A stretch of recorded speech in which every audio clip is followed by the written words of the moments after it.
Hello and welcome to ABC News Live. I'm David Wright. A lot of big stories that we're following today, among them Hurricane Florence bearing down on the Carolinas, and also Les Moonves out at CBS. But first, these headlines.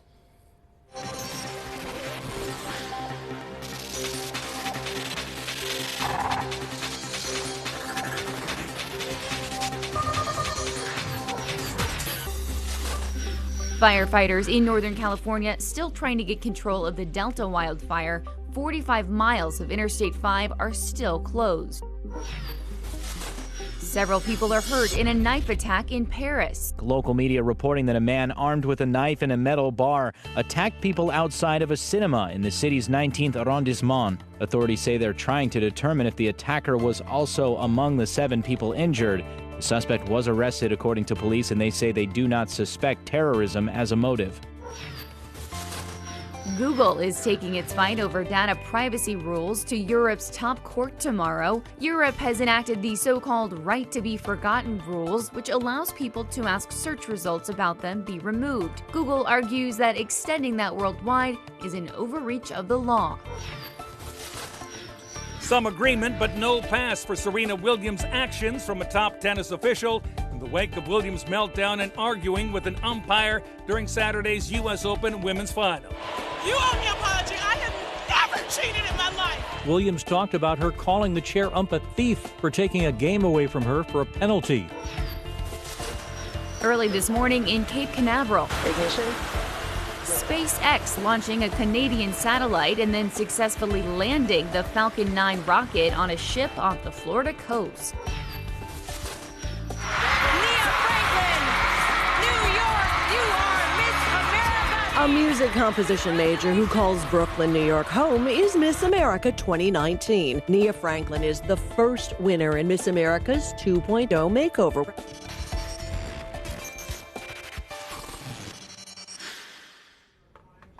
Those are the headlines. Now let's dig a little deeper. First up with the news from the White House, let's go to Karen Travers.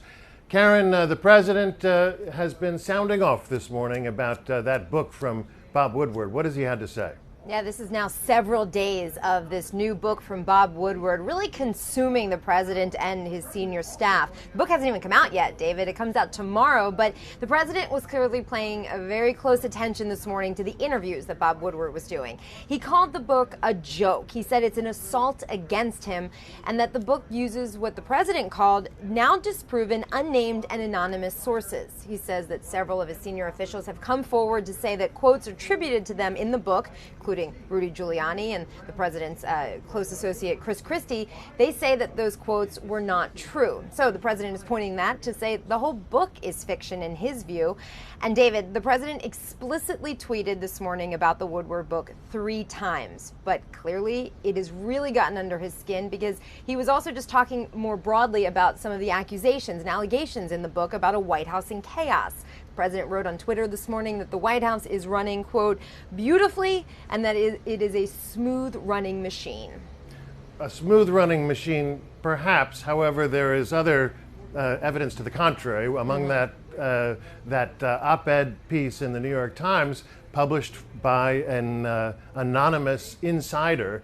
The search continues for who that author is, doesn't it?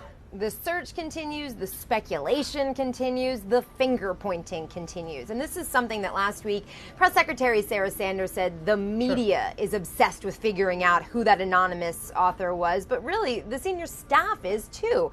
And last week the president was presented the idea of giving lie detector tests to senior officials and cabinet secretaries to root out and figure out who didn't write it.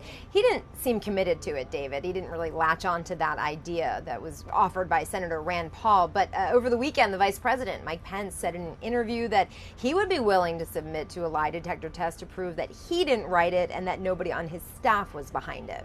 It's got to have a huge impact behind the scenes on this administration. How are they able to get anything done? Yeah, that's the big question, and it was actually posed this morning to senior counselor Kellyanne Conway of, how do you conduct a meeting if you know that there could be somebody in that meeting who's turning around and trying to thwart the agenda that was laid out in the meeting. That's why the White House is really keying in on the fact that this was anonymously written. The president has called this person a coward. Other members of the senior staff have echoed that sentiment, and they're saying this person should come forward. If they have that many problems with how the president is running his operation, they should reveal themselves and try to do something about it. And yet, fearful or not, this person is protected by the First Amendment. The New York Times has said that there's no foundation for exposing its source. And also, it's not clear whether there is any justification for a Justice Department inquiry. Isn't that so? Despite what the president said last week, he talked to reporters on Air Force One on Friday, and he said that the Justice Department, Attorney General Jeff Sessions, should look into this matter. Now, we've seen the president in the past say that Jeff Sessions and his Justice Department should investigate a whole range of things, from the Democrats to Hillary Clinton and her emails to Jim Comey. It's not clear if this was an order by the president or just another one of the suggestions that he likes to very regularly make to the Attorney General. Absolutely. Karen Travers, thank you very much for joining us today. Thanks.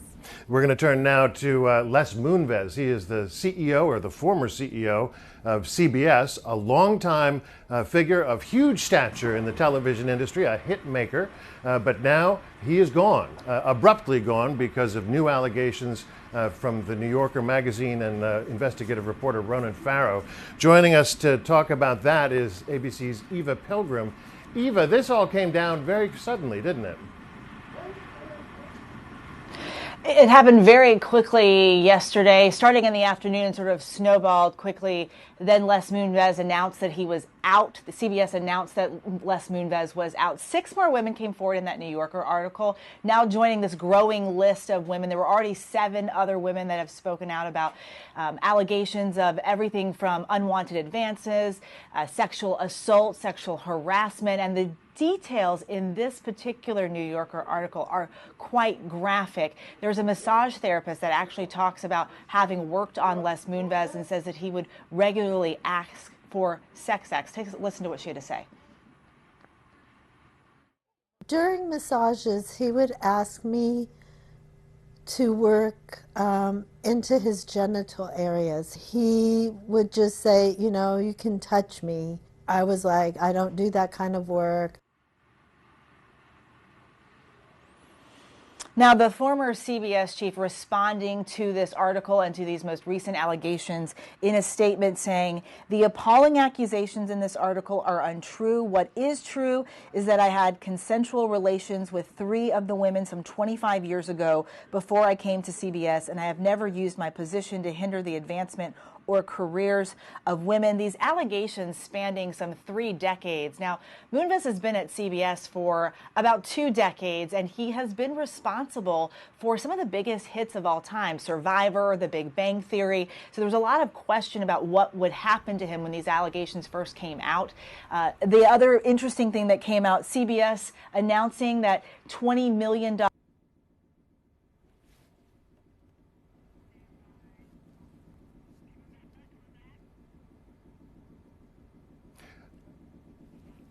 Okay, Eva Pilgrim, we appear to have lost her signal. Les Moonves was earning a very high salary at CBS in the $60 million range, and there is some question now about his severance. Will he be getting a golden parachute? A lot of people are saying he should not. Let's turn now to that Hurricane Florence bearing down on the Carolinas. The intrepid Rob Marciano joins us from Wrightsville Beach, no relation. Rob, how bad is it going to be? Unfortunately, David, it keeps looking worse and worse. You've seen your fair share of hurricanes yourself, and here at Wrightsville Beach, they have a history of it as well. Obviously, the sun is out now. We've had a few storms coming. The only thing you're going to see from... Yeah, it's gorgeous. I mean, you're telling people to stay out of the water. The rip currents have already reached us because of the long swells, so swimmers are discouraged from going in. But the surfers, especially this morning when the waves are a lot smoother, they can't help themselves. It was a beautiful surf. But this obviously is going to build, not just today, not just tomorrow, but as we get into a Wednesday and Thursday, because Florence, even though it's 1,000 miles out to sea, it is heading in this direction and is accelerating and it is strengthening. And we now, as of the 11 o'clock Eastern Time advisory, have ourselves a major hurricane in Florence, as we feared, intensifying rapidly in the last 24 to 36 hours. And boy, the forecast track is certainly ominous. Check out the satellite picture. You see that distinct eye now has formed, and it has got that buzzsaw satellite appearance. And here's the forecast track, getting it to Category 4 strength later on today and tonight.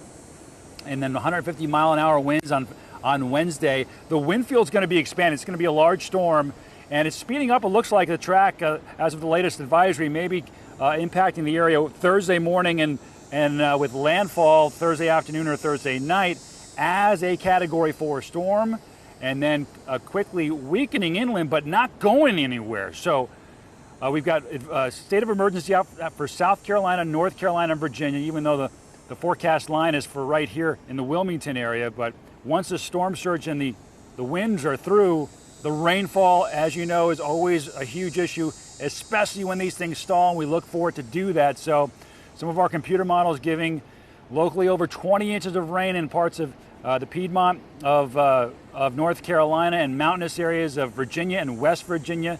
And these are areas that have seen substantial rains already this summer. So I fear what's going to happen come Friday and Saturday with the amount of rainfall we're going to get. We've got storms lined up, David, so let me get through these. Hurricane Isaac. Gotcha. That's heading towards the Caribbean. And as a Category 1 storm, Puerto Rico in the cone on that on Friday, but this one hopefully will be weakening as it gets into some greater wind shear. But U.S. territory getting impacted there. I should mention that a typhoon is impacting Guam right now. And then if that's not enough, tropical storm warnings out for Hurricane Olivia, which we're looking for to weaken, but will hit the Hawaiian Islands here as a pretty substantial tropical storm. And Maui and the Big Island now have tropical storm warnings out for Wednesday and Thursday. And as you know, they had Hurricane Lane, David, just less than 2 weeks ago, so they're saturated too. And I can't remember, I don't know if you can remember the last time we've had this many storms impacting this many spots in the U.S. or U.S. territories at any one time. It's a truly remarkable week. Especially, I mean, 'tis the season for these kinds of storms along the Caribbean and the East Coast, but to see it out in Hawaii as well is unusual. But I wonder, Rob, we do see these kinds of storms every year. Last year seemed especially bad. How is this year shaping up in terms of the impact? Well, I'll tell you, we were supposed to have a light year. Most of the expert seasonal forecasts, and they're not always that spot on, but they do better than 50-50. We're knocking this one down because of El Nino conditions expecting to develop, cooler than average ocean temperatures, and heavier wind shear. But we've seen these storms develop in the pockets where the wind shear isn't so great and the water temperatures are the warmest. So it's been above average already for hurricane season. And today, as you know, is the climatological peak of the Atlantic hurricane season. So we're already above average. So, I mean, we're hoping it's not as bad as last year, but here we are. And we've got a major destructive storm heading towards the Carolina coast, David. And some of those islands in the Caribbean are still recovering from last year. So one can only imagine how devastating this could potentially be. Well, we're hoping that Isaac does weaken, but it's heading towards Guadeloupe and Dominica as potentially a Category 1 here in the next 24 to 48 hours. So yeah, our hearts go out to our friends in the islands of the Caribbean that got hit so hard last year, David. All right, ABC's Rob Marciano. I'm sure you've got your rain slicker handy, and I'm sure you're going to need it. Good luck with this week. It's going to be a busy week for you, it sounds like. Thanks, buddy. All right. Turning next to Dallas, where there was a tragic shooting involving a police officer and an apparent case of mistaken identity. ABC's Marcus Moore joins us from there. Marcus, walk us through what happened. Well, David, truly a heartbreaking case for a lot of people here in Texas and really across the country. And I do want to take you back to late Thursday night. That is when a 30-year-old police officer, Amber Geiger, told police that she returned home after her shift, and she walked into an apartment that she thought was hers. It was not her apartment. It belonged to 26-year-old Botham John, and at one point she pulled out her gun and shot John, killing him. So since that time, this investigation, David, has been underway. Police trying to figure out exactly what happened inside this apartment. And over the weekend, Geiger was arrested and charged with manslaughter in connection with John's death. She has since posted a $300,000 bond and is awaiting her next court appearance as this investigation continues to unfold. She's a 4-year veteran of the police department, and early on, the police chief turned this case over to the Texas Rangers so that there would be an independent investigation into this shooting, and a transparent one at that. And that's where things stand right now, David. This case certainly has a lot of questions left unanswered. It is just a devastating story, and it seems like this fellow is just in his own home, unarmed. Somebody comes through the door. Apparently, according to the Dallas Morning News, the door was unlocked and shot dead in his own apartment. I know that you managed to talk with the victim's family. Tell us what they had to say. Yeah, we spoke with the attorneys that represent the Jean family, and we talked to them last night after Geiger's arrest. It's important to point out that there's been a lot of criticism on a number of calls for Officer Geiger to be arrested immediately. They were concerned that she was getting preferential treatment because she is a police officer. But authorities were saying that they were trying to give the investigation time to work itself out and to play out. And the Texas Rangers finally making the decision that they had enough probable cause to issue an arrest warrant for Geiger. And again, she was arrested over the weekend. So the attorneys for the family said that is what the family demanded, and they were encouraged by this arrest. But they also talked about how this entire incident really is a part of a larger issue as it relates to policing and certain segments of society. And I want you to listen to Benjamin Crump, who is a well-known civil rights attorney who represented Trayvon Martin's family back in 2012 when that teen was killed by George Zimmerman. He is now a part of the legal team representing Jean's family. And here's what he said last night. Black people are being killed for driving while black, walking while black. This, you had him living while black, and he still was shot in his own apartment. And these kinds of shootings have, of course, been sense behind of the frustration that people are experiencing right now. I'm so sorry to have interrupted you there. No, I mean, these shootings are at the heart of everything from the situation that we saw in Ferguson to the NFL protests with Colin Kaepernick and others. This sounds like it has all the makings of a case that will become a cause célèbre, no?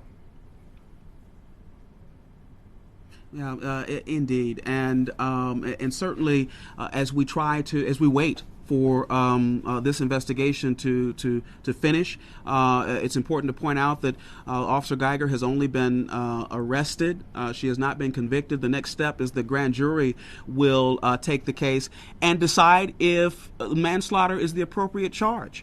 Because certainly many are wondering if murder is the appropriate charge in this case. But David, at least publicly, we don't know what evidence investigators have at this point, but we do know that they had enough to go ahead and go with a charge of manslaughter that, which here in Texas, if you are convicted, you face a punishment of anywhere between 2 and 20 years with a maximum fine of $10,000. But again, we're still very early on in that process, and certainly a lot of people will be watching and waiting to see what happens next. And David, only at this point, as far as we know, only 2 people knew exactly what happened inside that apartment, and one of them, a 26-year-old man, is dead. The other facing a charge of manslaughter. And one of them had a right to be there, the other one didn't. So important to remember that as well. ABC's Marcus Moore, I'm sure you are following this story and will keep us up to date on it. Thank you so much for joining us today. Those are some of the top headlines here on ABC News Live. Continue to watch throughout the day as we follow these and other developments. Thanks for watching.